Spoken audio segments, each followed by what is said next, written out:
Hi everyone.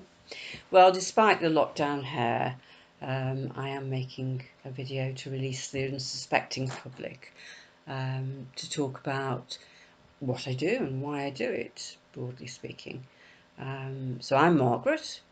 I'm a humanist celebrant of some 3 years now, and I create and deliver bespoke celebrations for all key life stage events. So, to name but a few: weddings, funerals, namings, vow renewals, elopements, memorials. The list is endless, really, because I write ceremonies for the people who I'm working with, specifically for them to reflect what they want from that particular ceremony. So there's no limits. If you wanted to celebrate um, the inclusion of a new foster child or an adoption or divorce, um, I could write something specific for that.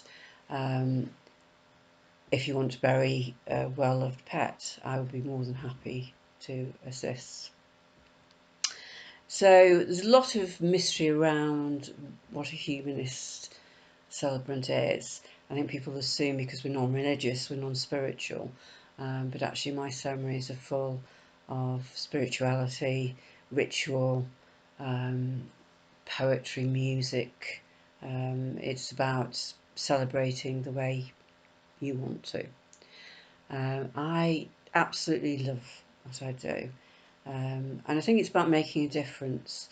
I was raised a Catholic, so I went to confession on Saturday, Mass on Sunday. All the rituals were very, very traditional. Funerals in particular were absolutely awful. We were being told by somebody who didn't know the person we'd lost not to grieve and they'd gone to a better place. Well, humanists believe this is the one life we've got, and it's important to live it to the full. My funerals are full of joy, and they reflect the individual that has died.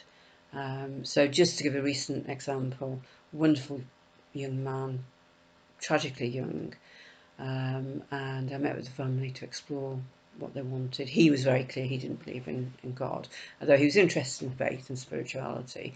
Um, but he shared some of my beliefs, though I doubt he would have called himself a humanist. And we talked about the things that he loved and the way they wanted the service to go.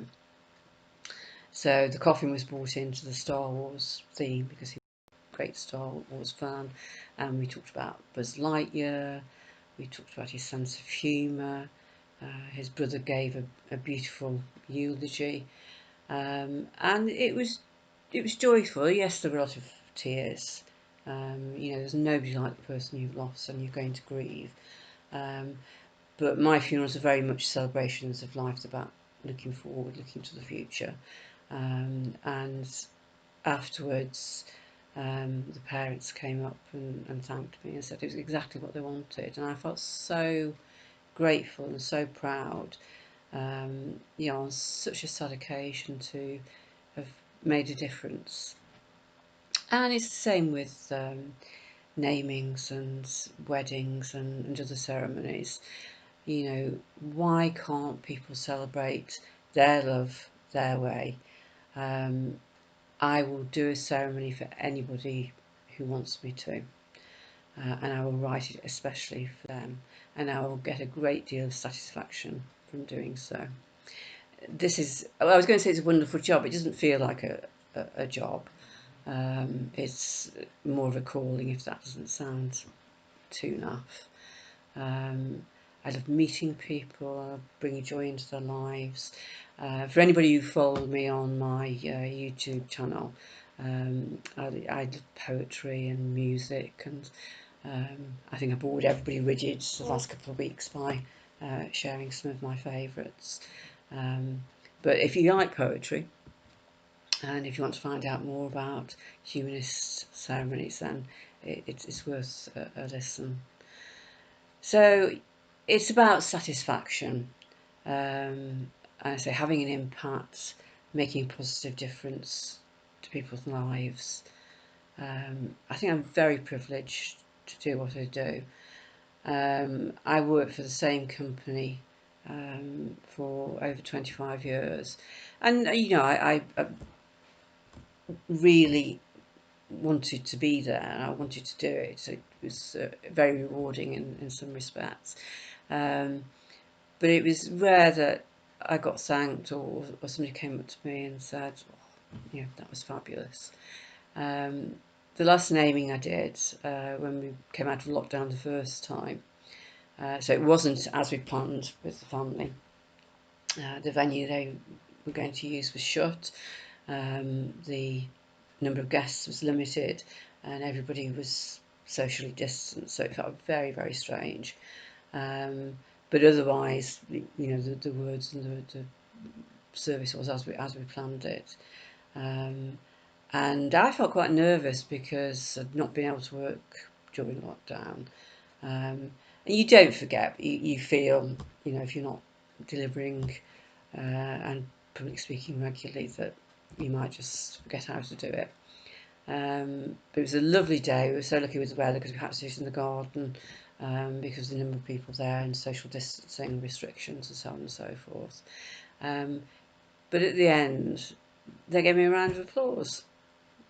Yeah, it was just absolutely incredible. I can't think that's something that ever happened previously in my working life, and you're just tremendously grateful for that.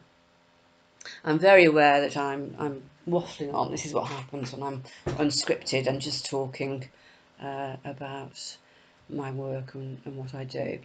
I hope it's piqued your interest. I hope you'll take the time to find out more about me. I'm on all sorts of social media, trying to get out there and build my connections. I've got a website, as I said before, a YouTube channel. So just search Margaret Mulholland and you will find me in some form or another. And I hope to work with you one day soon. Thank you. Bye-bye.